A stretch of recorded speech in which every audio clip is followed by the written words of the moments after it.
I believe we are live. Just going to double check in my group.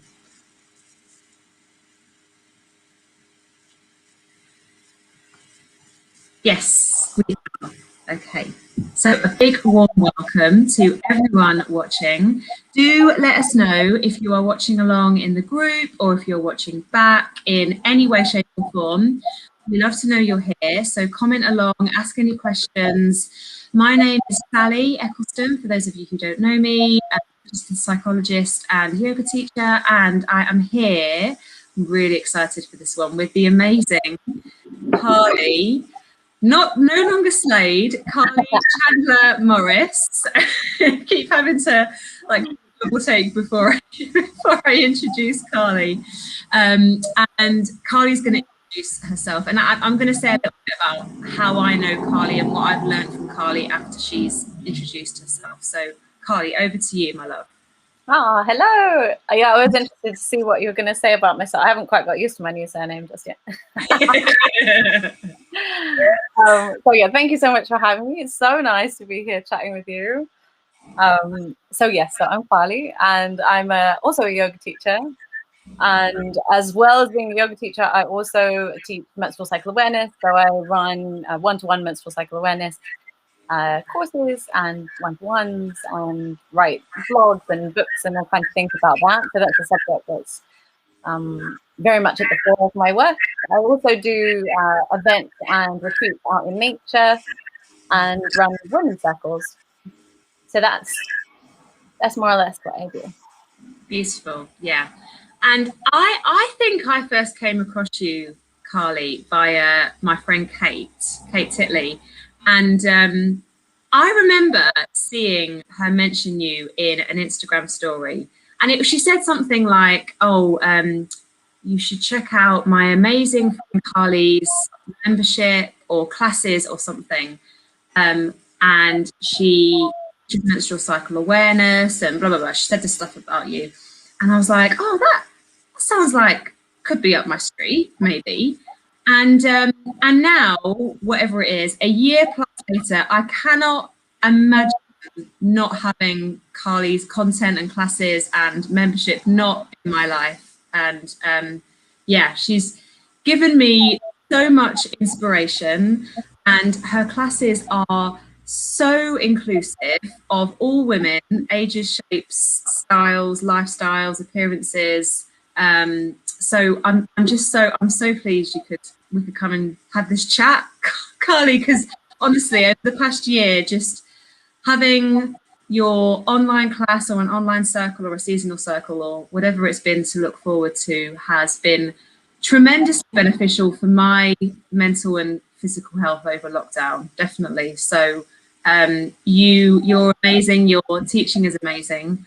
And yeah, I'm just so happy to be here chatting all things kind of mindset, menstrual cycle awareness, especially.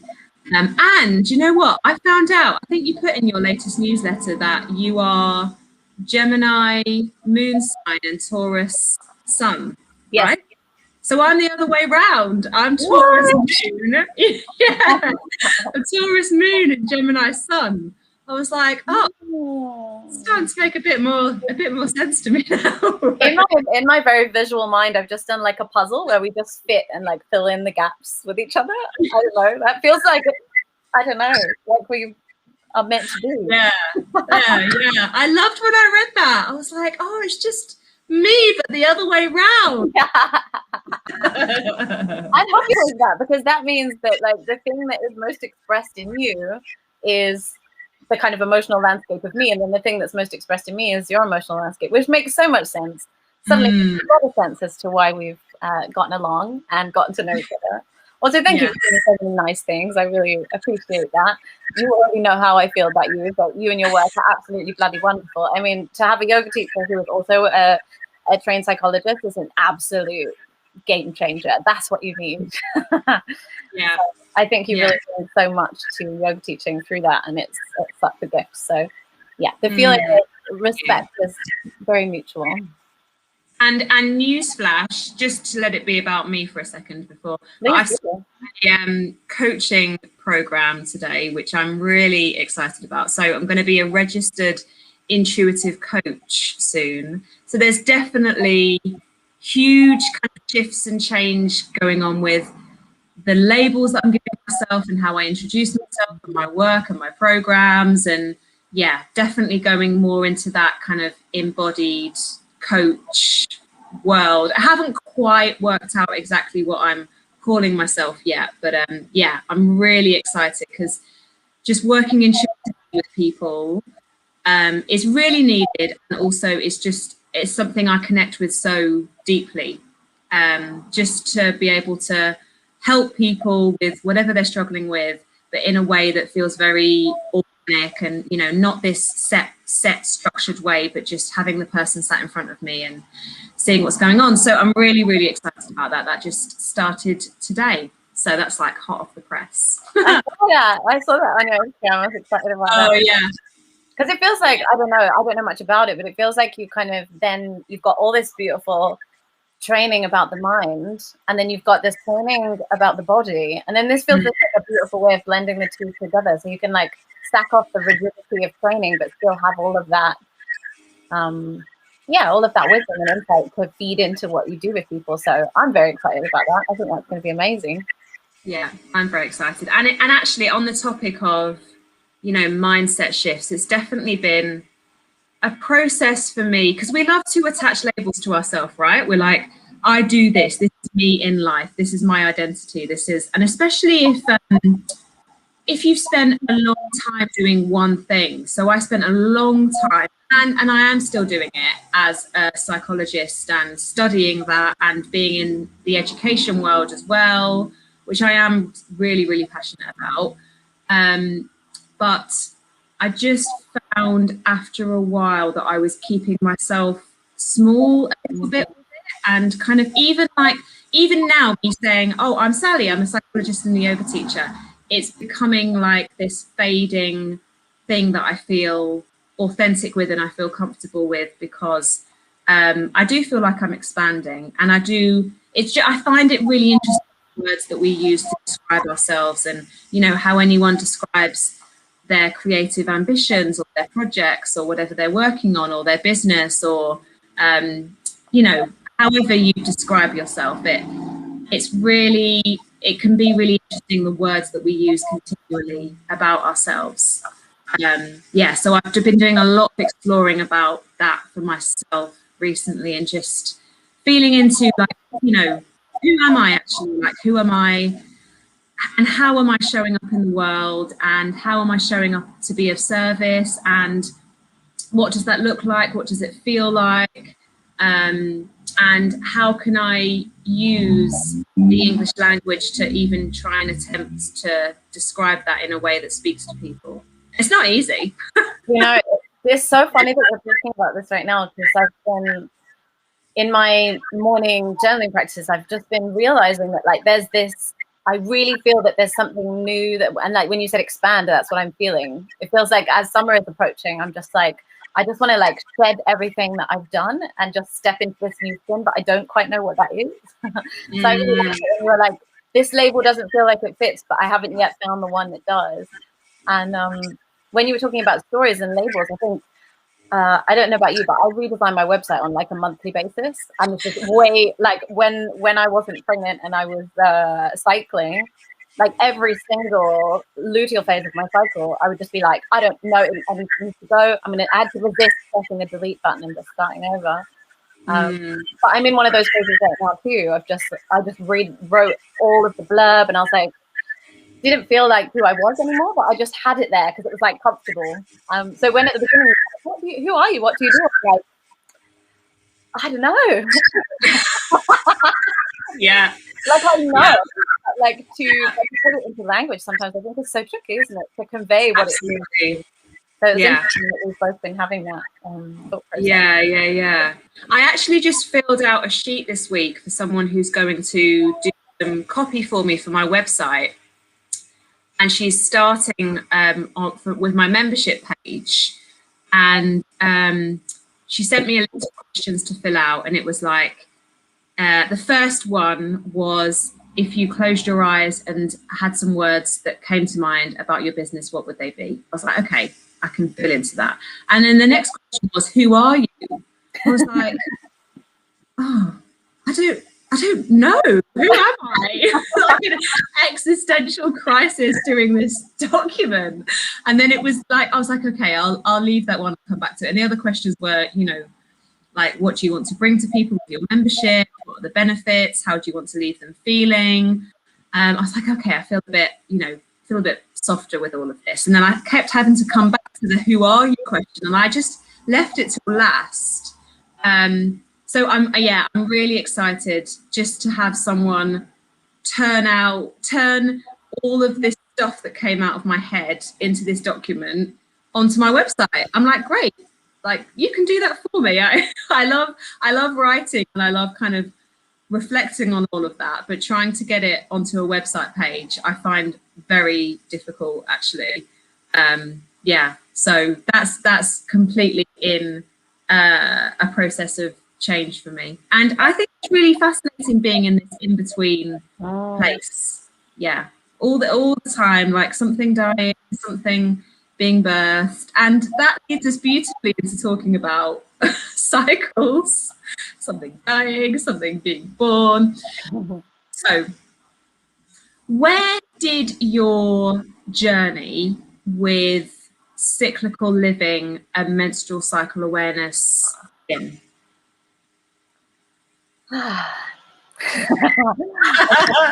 was a sigh, because I'm going to try and make it a not too long-winded answer, because I think there's probably a few pieces in there, but I'll put the two together for now. So menstrual cycle awareness and cyclical living. And so I guess I'll go all the way back to the beginning. It's one of my favorite things to do. I love hearing people's period stories. I love hearing about what happened and what didn't happen. So I started my period when I was 11. I was on a hovercraft in between France and England, which is really not what you want.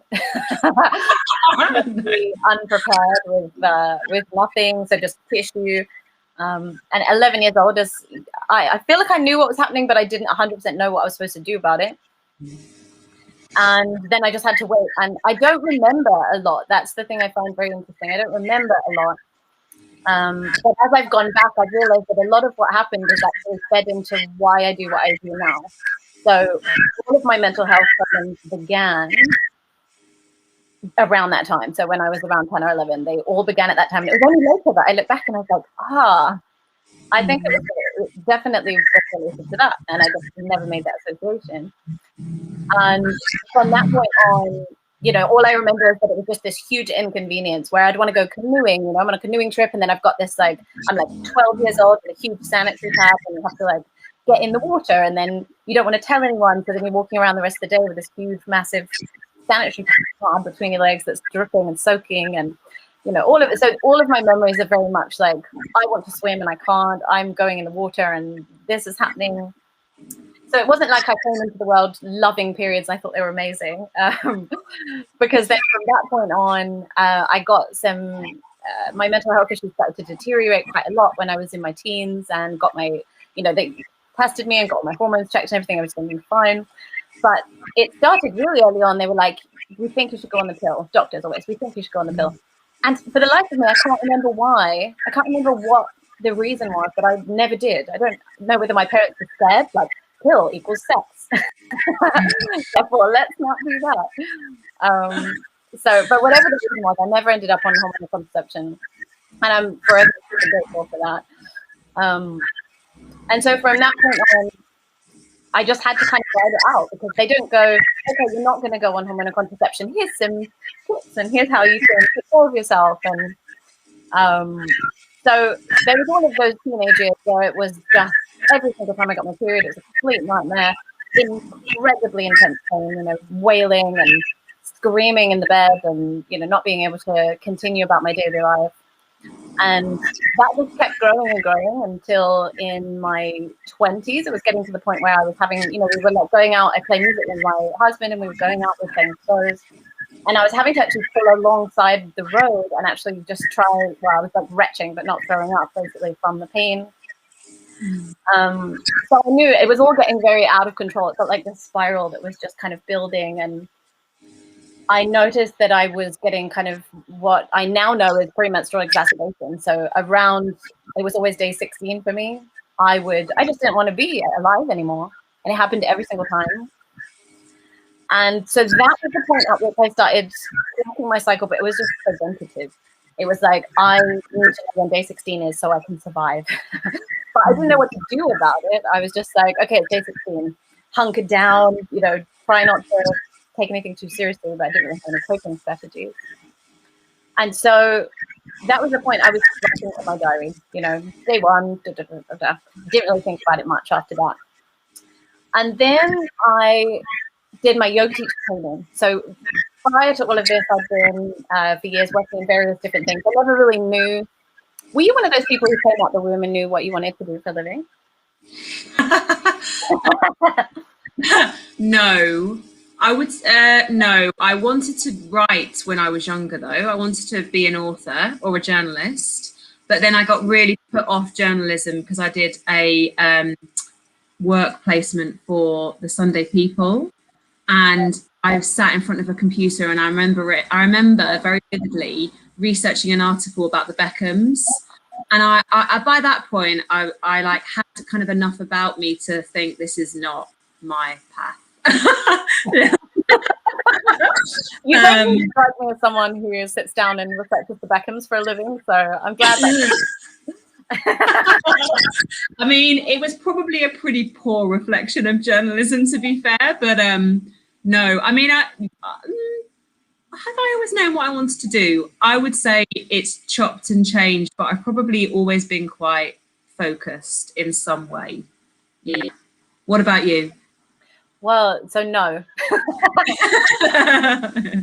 like I had an idea, you know, like I wanted to be a vet, or there were some threads that I could follow, music and being a vet. It was all kind of animals and nature, but it just meant that disruptive family life, so a very disruptive family life that meant I left home at 16. And at 16, I don't think really anyone really was like, oh, I know exactly what I'm doing. I have one friend who was like, I want to be a lawyer when he was like 7, and he's now a lawyer. But very few people I think do that.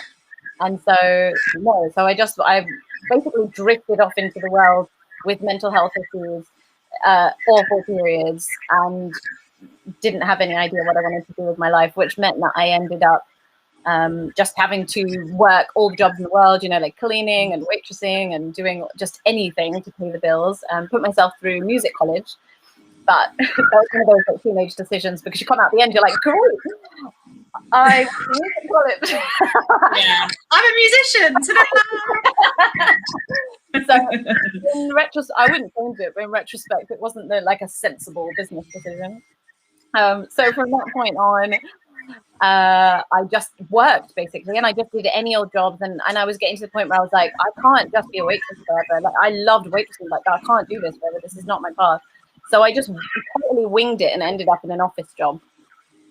And I didn't even know what Outlook was. They sat me down, they were like, here's Outlook, here's your phone. I was like, I don't know what any of that means. But anyway, somehow I ended up working in offices for years, and then I ended up in the music industry. Anyway, it is heading in a direction. It might seem a bit tangential, but I ended up basically working in the music industry in a really high pressure job in London. I was a 24-hour PA, so I had to be available all day, all night for musicians, or a particular musician at the time. And I just worked. I worked from morning to night. I ended up becoming an alcoholic. I was drinking literally 12 coffees a day. I just a complete, absolute disaster. So there was no life, there was no living. I was just completely in survival mode. And that's kind of like the backstory of then I left that, moved to Milton Keynes to be with Josh, left everything, wanted to be a yoga teacher. And then it was almost like the moment I decided to be a yoga teacher and slow things down and investigate my shadows, my body just completely quit. It was like that moment of, it had taken me all through everything, and then it just completely crashed and quit on me. And I ended up, shortly after starting yoga teacher training, still commuting and all of that, left my job. And the moment I thought, oh, I found the life, I'm going to be a yoga teacher, I'm going to have all this time. And the moment the space opened up in my life, I got a chronic illness. And it was just my body, I think, finally processing everything that had happened up until that point.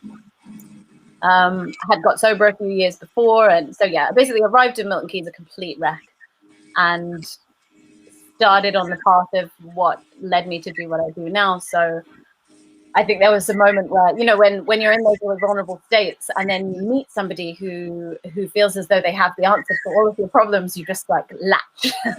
So I met my teacher Nassim at that point, and I was indoctrinated. I don't want to call it indoctrinated, but I say that as a joke, into women's yoga in a very kind of covert way, because I was very kind of masculine and driven, and would be terrified to even, you know, say the word womb in relation to yoga. That seemed, I remember finding that funny concept.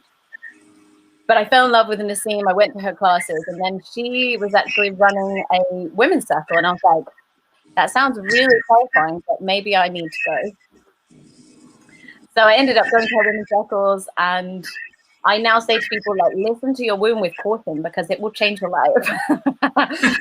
It's just the simple practice of sitting down in that women's circle, and, you know, she got us to just put our hands on our belly and listen to our wombs. I didn't even know what really that meant at the time. And all of a sudden it was like, okay, here is everything. Here's the sexual trauma. Here is the addiction. Here is the not listening to my body. Here is, and it just felt like it opened up this whole can of worms that I didn't know what to do about. And then I was hooked, and I just, then, you know how it is, you then just look for more of that. I was like, okay, that, whatever that is, I want that. You know, that we did a lot of like free movement, intuitive movement stuff, and I was crying. I didn't know why I was crying. But I think it was just my body was being liberated for the first time in its entire life, because I had just contained, suppressed, and controlled my body up until that point. And so I ended up doing some well woman yoga training. And it was there that I first happened upon the idea of menstrual cycle awareness as an actual formal practice. And I read a book called Wild Power, which I believe you've read too. And all of a sudden, it was just like I was being seen. I suddenly reevaluated my entire life and looked at it and was like, okay, all of these things that I've been experiencing, they all can be traced back to the fact that I've not been listening to my body, and traced back to the fact that I've not been living in this cyclical way. And during that training, I had my first ever painful period, which was just, I didn't even know that was a possibility. And I kind of sensed, I got like the whisper of being comfortable in your skin. As a person who'd had anxiety from 11 until 29, I suddenly saw that there was a different way, a way where you didn't have to put on a mask, you didn't have to be different when you didn't feel like it. You could just be congruent and really get in sync with what you were feeling every moment. It sounds so basic and so simple, but no one had ever really taught me that if you don't want to smile, you don't have to. If you don't want to do something, you can actually say no. And it was all just very novel information. And that then basically changed the entire of my life, to the point that I started living in a cyclical way and healed from this chronic illness that had taken over my life. It ended up taking 3 years of my life just being in bed, unable to function, exhausted, hopeless, suicidal. And cyclical living brought all of that back, because all of a sudden I found the joy in life again. I didn't just have to wake up and work and suffer. I could actually find enjoyment and peace. And it was almost just like someone had given me a raft and let me just float down a river that I've been trying to swim up for 30 odd years. And it just felt like a total relief. That's quite a long answer, but that's, I'm trying to just condense it into that.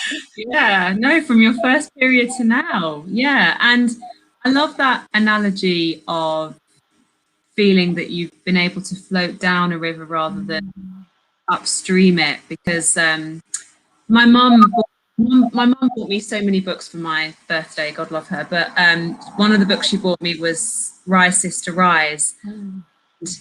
I've been buying so many books recently, Carly, but I always feel like you read what you need to read at the right time, right? And like things land with you, and sometimes you might read something 10 times over, and you know, the 10th time it lands with you, something different lands with you.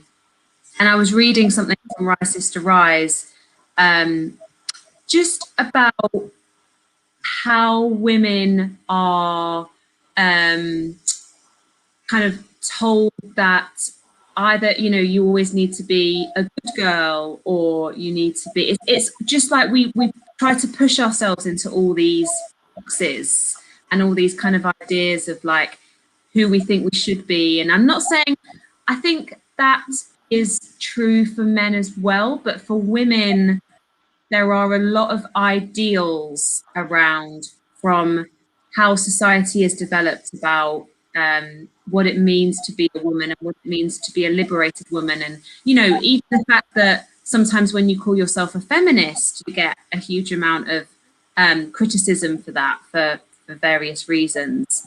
I was just really reflecting on like what that meant for me. So I think it's always, whenever we touch on the area of menstrual cycle awareness, it's just always really interesting revisiting those teen years and those years in your 20s as well, isn't it? Because that's basically where it all starts. Like for me, I know I don't really remember my period starting. Like I have an idea of when it started, but I have kind of specific memories of the early years of my period. So, you know, like going to a gym when I was maybe 15 and wearing white trousers, and I'd started my period and hadn't realized, and just this huge like overriding feeling of embarrassment and guilt and shame, and not really knowing about, you know, why I would use pads and why I would use tampons, and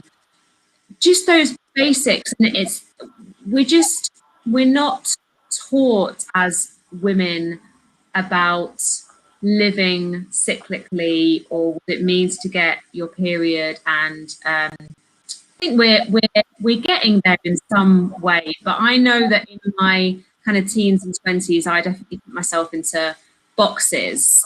It's almost like now I'm getting into my 30s, I'm feeling like, okay, I can be who I want to be. I don't have to be like the party girl that I was in my 20s. I don't have to be like the really academic girl that I was in my teens, who got praised for being really studious and for doing well in exams.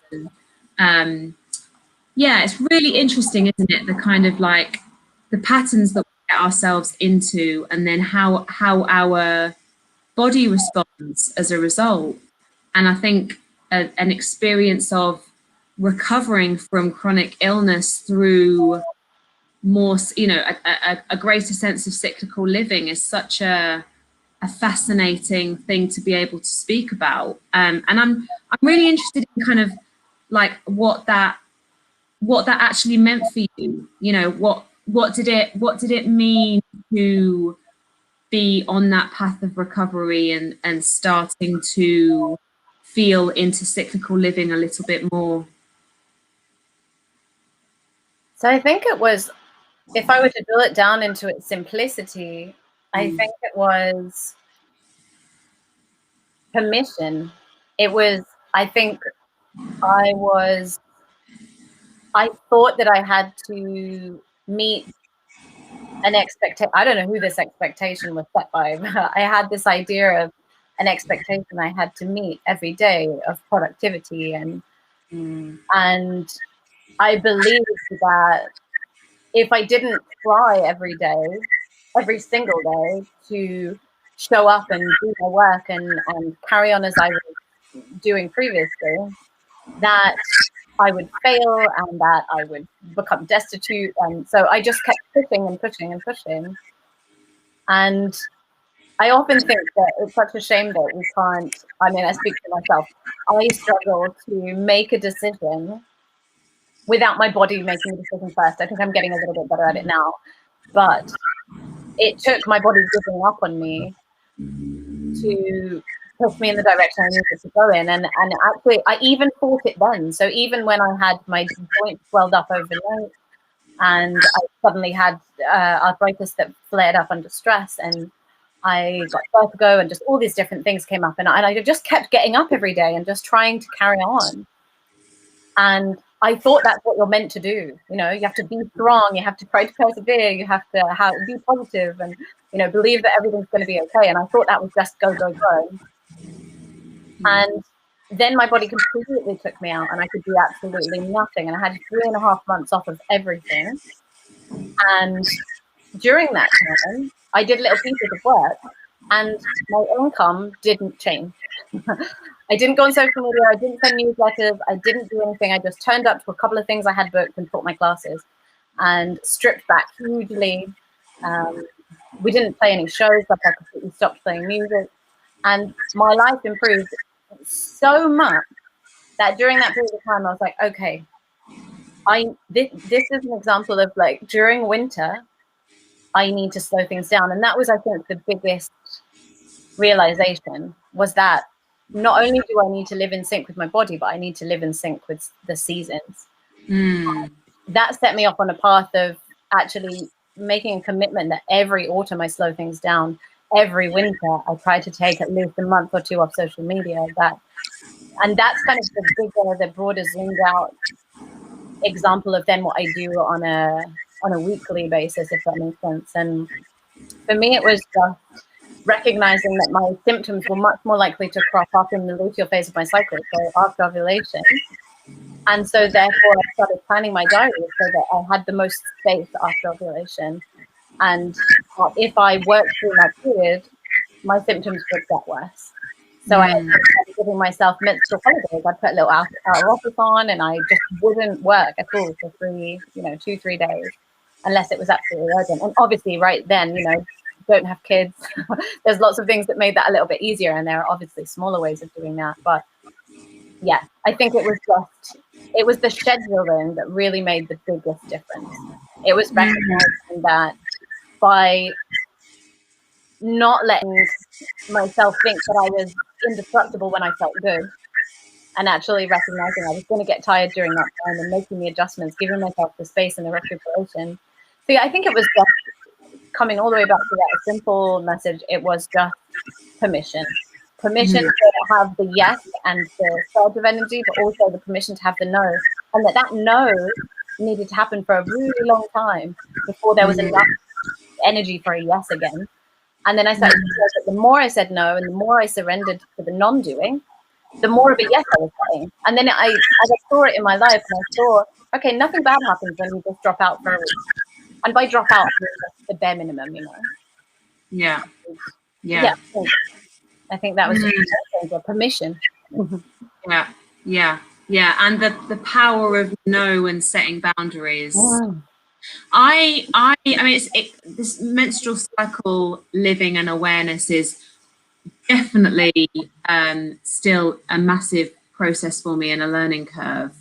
But I 100% notice the impact on my energy levels if I push through in other times. So, for example, I'm really playing with the idea of things that tend to show up in certain parts of my cycle.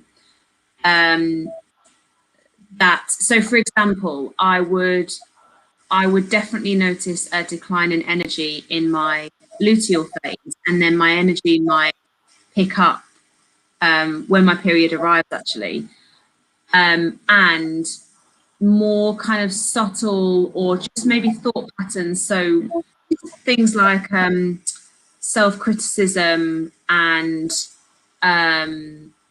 body shame, I might expect that to come up in my luteal phase. But if those things start to show themselves in other phases, I'm like, oh, okay, like, what's going on this time around? Like what's going on in my cycle that those things are showing up in other places. And just, the basic concept of energy and hormonal fluctuations for women is such an under-discussed topic, isn't it? And so it can be, I've been kind of feeling into the idea recently of how simplified it can be when it is talked about as well. And I'm going to put all of your links in this video, but Carly's you've done some beautiful writing about different phases of the cycle and metaphors and all kinds of amazing concepts. But the more I've delved into the Chinese medicine world as well, it's been a really interesting journey for me to actually acknowledge rest and restorative practices in my follicular phase. So once my period has ended, and because of what I'm specifically working with, so a longer period, trying to work out when I'm ovulating, trying to get a consistent period, mainly just as fertility signs and things that are going to be good for me to get pregnant. But kind of having that idea that actually, for me personally, having the more restful practices in the follicular phase, and then having some kind of movement practice, which might not be super high intensity, but having something that I can continually do through my luteal phase and into my period has been a really interesting idea for me, actually, with the cyclical living, because I remember you spoke or wrote once about having, what was it, the mama wolf, or someone kind of, am I using the right term? Yeah.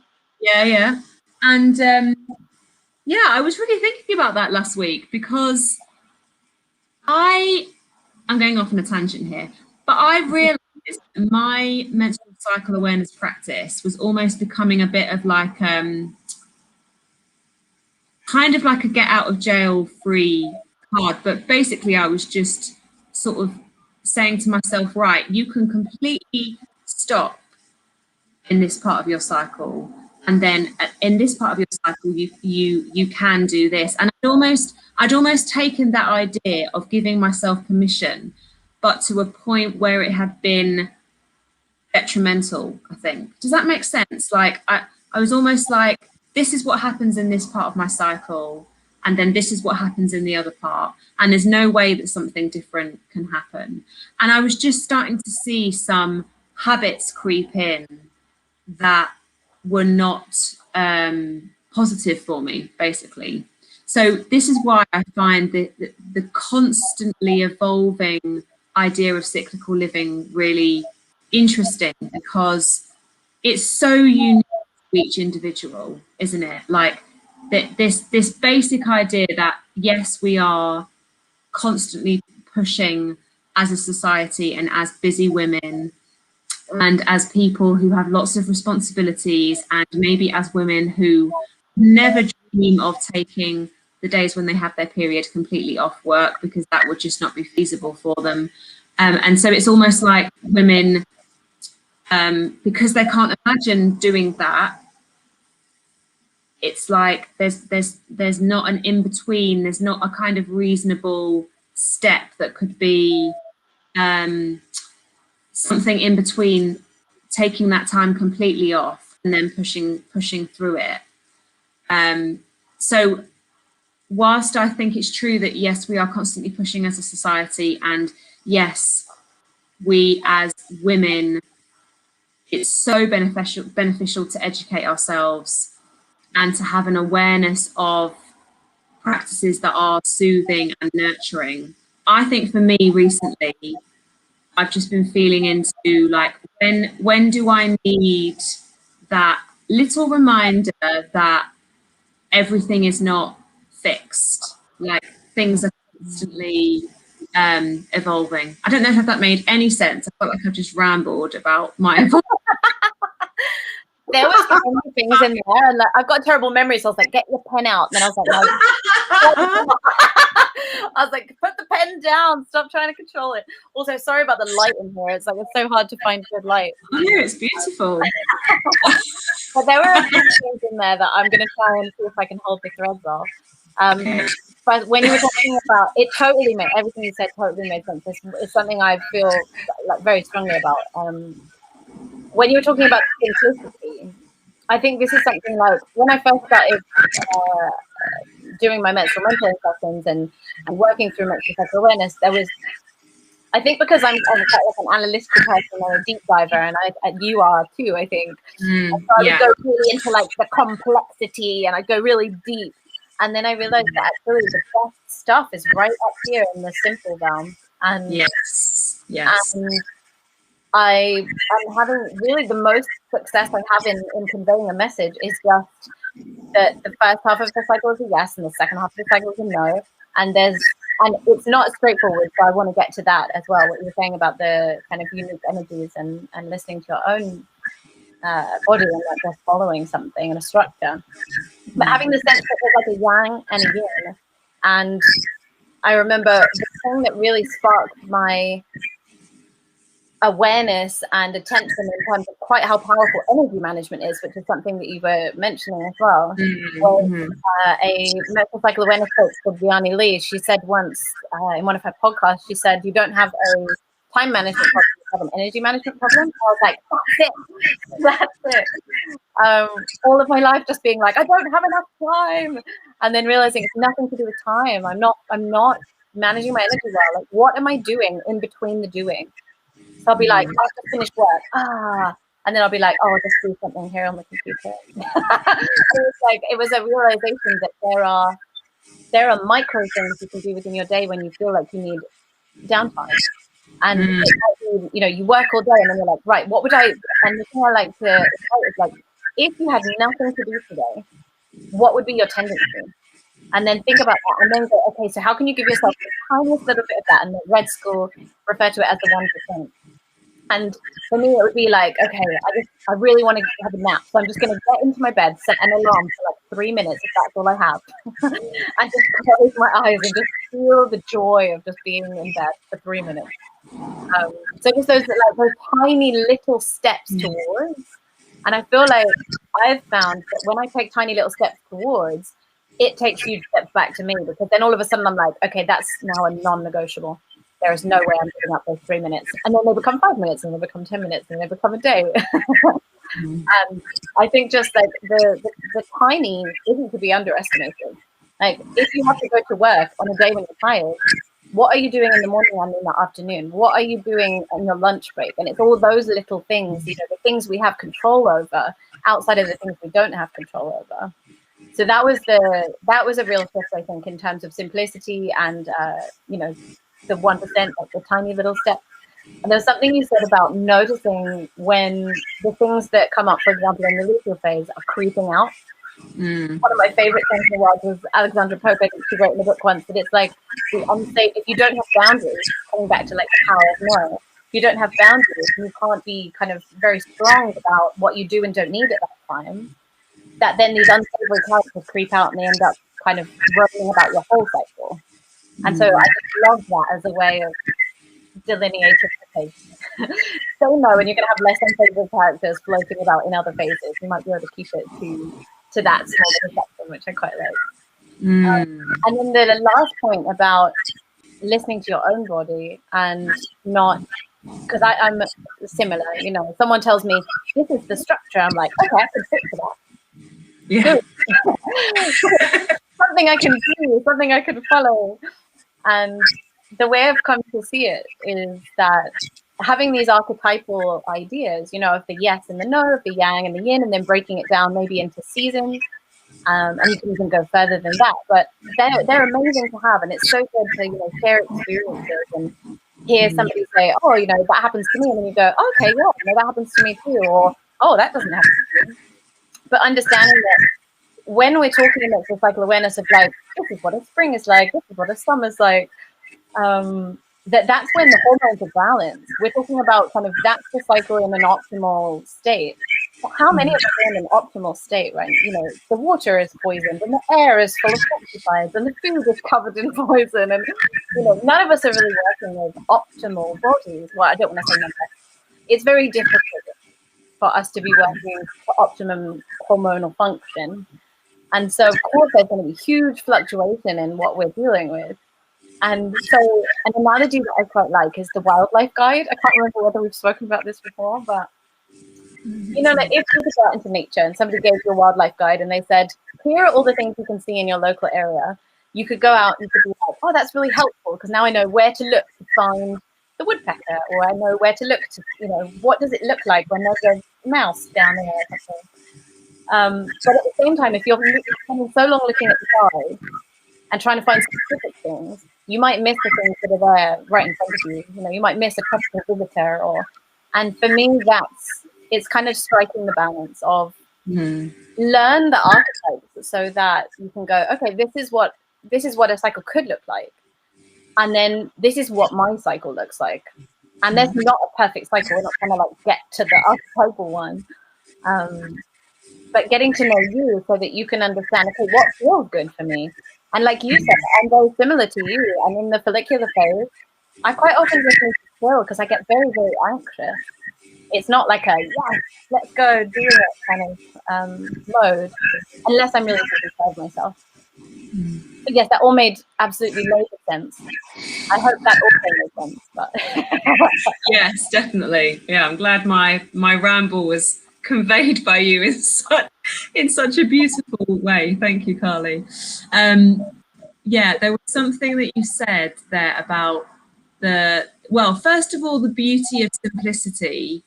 I think that just cannot be overstated, can it? Like, I think sometimes when us as teachers as well, when you've studied and you're trying to embody a way of life, and teach it and talk about it, and you're right, like if you are, as we both are, kind of quite deep thinkers and quite analytical people, that in a way that will speak to a lot of people. But sometimes it's just the simple practices of, like you say, if you have to go to work or if you have to do a lot of things on a day that you're tired, what can you do that's like a 5-minute restful practice? And as you were saying, I was thinking, oh yeah, like I do that intuitively now. So if I have a crap night's sleep or whatever, and I know I've got like back-to-back meetings one day, I'm like, okay, I'll scrap the idea of, you know, doing like a cardio workout in the evening and a 30-minute meditation in the morning, and I'll just have a lie down, or I do a yoga nidra, or, you know, on my lunch break. And I listened to this really interesting podcast. I'm going to put it in the comments underneath this. Was it at the weekend I listened to it? This guy who's done a lot of research about flow state. I'm really fascinated by flow state.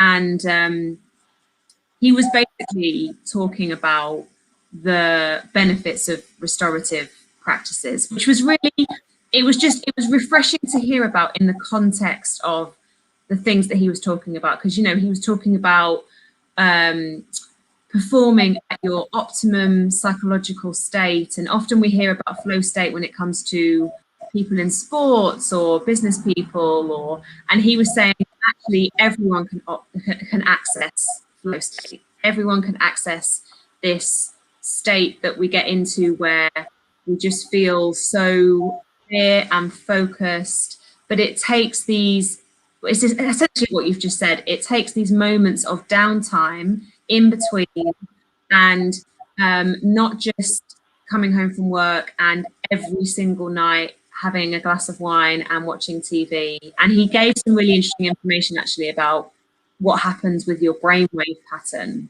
if you're watching something new, or something like a thriller or a horror or something on the TV where you don't know what's going to happen next. And he was saying that like the patterning that creates in your brainwaves, the comparison between that and then dropping into a yoga nidra or a restorative practice, there's like basically no comparison, because your brain doesn't know what to expect if you're watching something on the telly and you don't know what's going to happen next. And anyway, it was really, really, really interesting. And I felt like it's just so refreshing as well, there's something refreshing about hearing a man talk about basically telling people to have a lie down. Because, you know, sometimes you don't hear men talk about, and it was the way that he was doing it was very scientific and very kind of, you know, informed by a lot of research. But I found that, and I think there's somewhere there's a crossover between what he was saying and kind of more cyclical living or building in more restorative practices in our lives. And what was the other thing I was going to say? Just the practice of menstrual cycle awareness itself. I think there's something in period power about how essentially menstrual cycle awareness is just a way to get to know yourself better. And when I read things like that, I think I read it at the time and something just landed for me. And again, it comes back to that thing of like not getting too, not making it too complicated or not giving yourself too much to do when you get interested in something, because that's essentially all it is, isn't it? Like getting to know yourself better and working out what's happening for you across different phases of your cycle, and then maybe working out if you've got something specific that you're working with, like, you know, period pain or PMS or whatever it might be, whether you might want to introduce new practices. But that's like, that can come way down the line, you know, like, and I know because I've worked with you one-to-one as well, that's the way that you teach, is it's just a way to get to know yourself better. And in my opinion, like, the more ways that we can have to get to know ourselves better as women, it would be a better world if we had all these tools. I so agree with you. I think the getting to know yourself part is so crucially important and so powerful, because so many people, myself included, so many people that I work with, so many people that I know, until menstrual cycle awareness came into their lives, it was, you know, when menstrual cycle awareness came into their lives, it was like a light bulb of, oh, this part of me is me too. This is all me. And I think that people with periods could be a really huge detriment if there isn't that respect and understanding, a sense of acceptance of, I am not just the person who contains estrogen and testosterone. I am also the person who contains progesterone. And those two people have been in a fight with each other my whole life, because the one who's full of estrogen and testosterone in the first part of the cycle thinks that she's so much better. And then the one in the second, because she fits the cultural narrative. And then the one in the second half of the cycle has always been like, oh, but I'm not quite good enough. You know, I'm a bit aggy, I'm a bit judgmental, I'm a bit tired, I can't really do this work as much. And to know that, like level one, to know that can be so powerful and liberating. And then there was something else that you mentioned, the brainwaves, that I think what it then invites is a respect and an understanding that there are different modes of being, and that people with periods can be incredibly powerful in that yin mode of being. And just to, I think cyclical living can really start to it would make me realize anyway, that sitting in front of my laptop doing the work, or, you know, doing all the time has its place, but there is incredible work happening in the other brainwave states, just as you were speaking about. And it's, if you think about, you know, back in the prehistory time, I don't know, like using the word prehistory because it's still history, but if you look at human history, we would not have been in these beta brainwaves all day long. And I think it's exhausting. I just imagine my brain is like a car that's just burnt out. There's like a fuse gone in my brain if I spend too long in that state. And so actually it's a real gift that we have this second half of the cycle that comes in and allows us to have a taste of what this different mode of being is. And like you say, the restorative practices can then really come to the fore. But yeah, super powerful for getting to know yourself, understanding yourself, accepting yourself, and then learning to cooperate with yourself. Because I don't know how you feel about this, but for me, it was like getting to know a whole other self that I just rejected, and then it was almost like inner child work. Just looking at that part of myself and going, oh, I have given myself such a hard time for all of those qualities, but actually there is great power in that. It's only because I'm fighting it that it's not, that I'm struggling with those aspects of my personality and my persona. And it actually loops perfectly background to the thing we were talking about at the beginning, about identity and stories. that we can have a story. I think culture wants us to be like, I am Sally and I do this and I wake up at this time and I do these things. But actually, maybe that's just like, you know, a quarter of Sally, and there are 3 other quarters that you are. And that, I think it's actually beautiful. It's like we have this whole crew and this whole team within us, and you know, the idea of bleed on it. You know, if someone else does something you don't know, wait till you get to the next cycle and let all 4 parts of you have a say. And I think that it's actually a real gift that we can be so fluid in our identity. But I think society wants us to be so fixed in our identity that it can feel hard to let go and trust. Okay, now I'm becoming, you know, autumn Carly. Now I'm becoming summer Carly, and just letting them shed and give way to each other rather than trying to keep a hold of who we have been. Yes. Yeah. And there's something there, isn't there, about what society places value on and what is less valued across the population.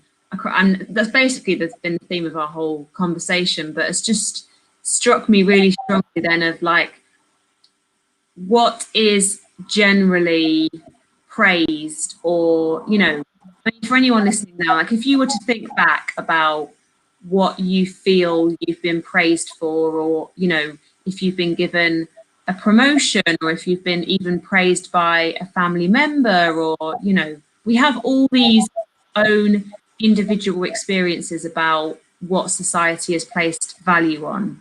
But then there are these kind of hidden parts, or the parts that we don't like to acknowledge. So for me, I think my journey with menstrual cycle awareness has not, it's not so much been about kind of acknowledging aspects of me or parts of me that were already there, but maybe I didn't have as positive a relationship with them. I think there's definitely an element of that, especially the kind of days leading up to the period. But for me, it's just been such a developing relationship with myself. That's like the only way I can describe it.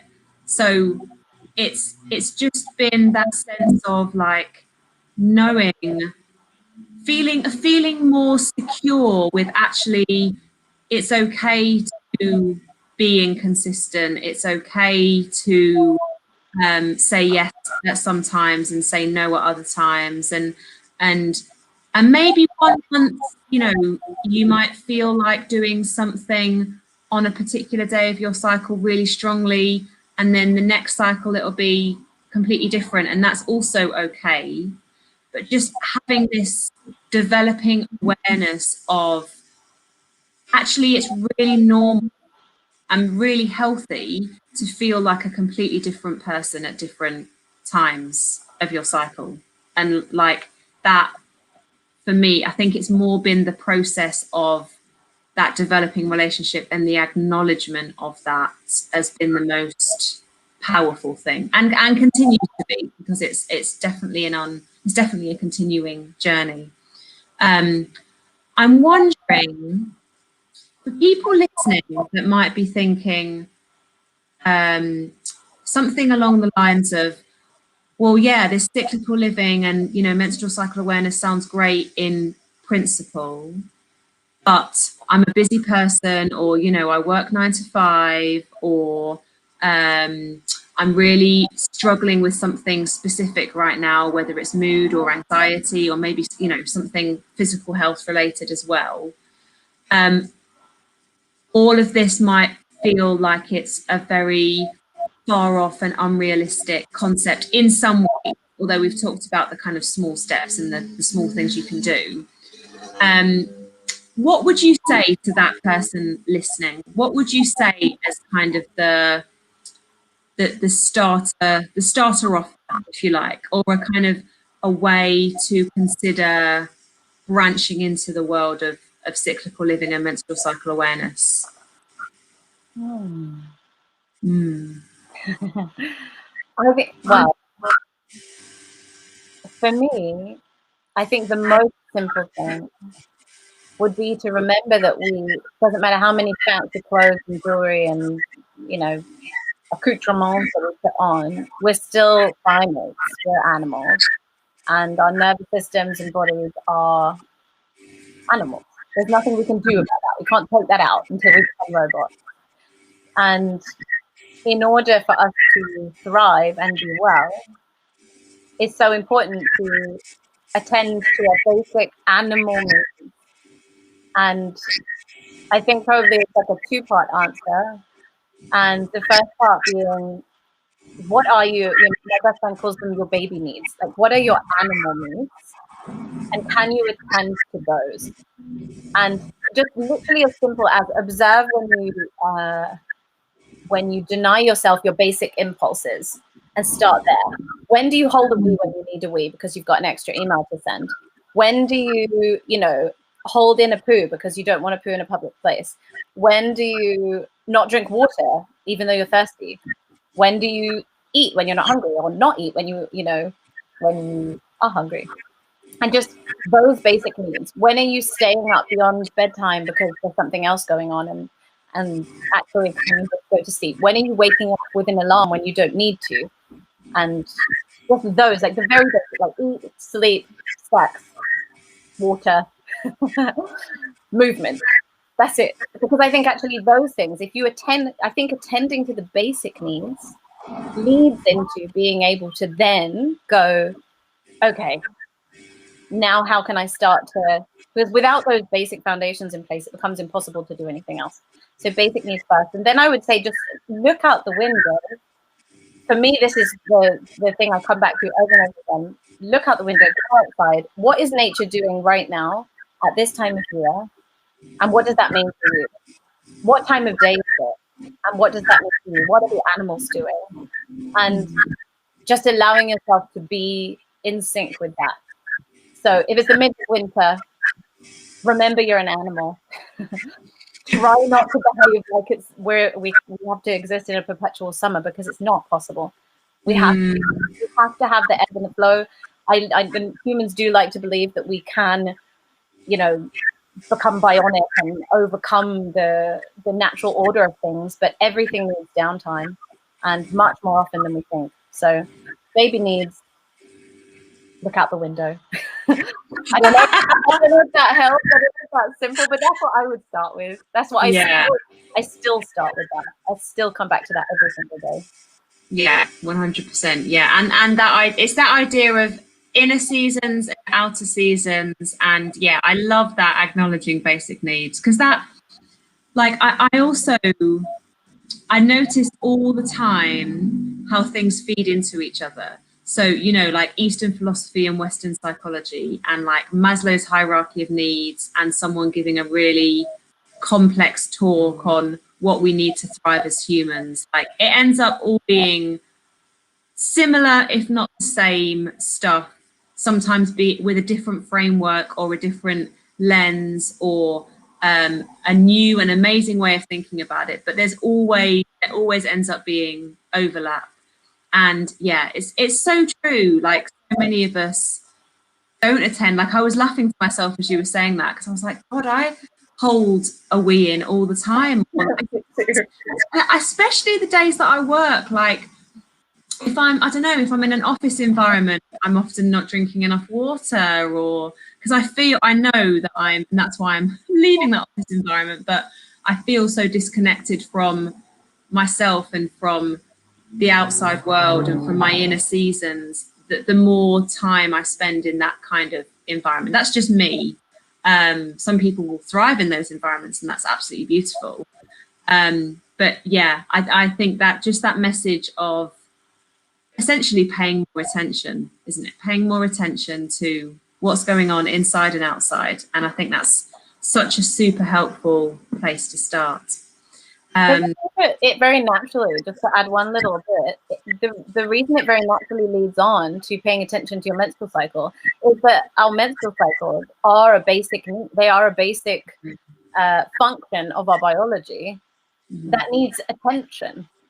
In the wild, it would be much more apparent what was going on in our bodies, and we would have to listen to that. So just like you listen to a circadian rhythm, you can't just not sleep. you have to sleep. And by overriding the menstrual cycle and pretending it's not there, we're basically giving ourselves a disadvantage. And yeah, so I guess that's how we feed into each other. Yeah, 100%.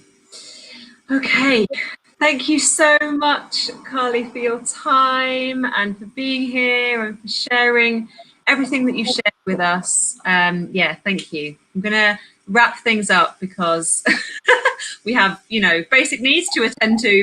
We do. Especially with pregnant bellies sitting on full bladders. Yes, exactly. Yeah, number one priority.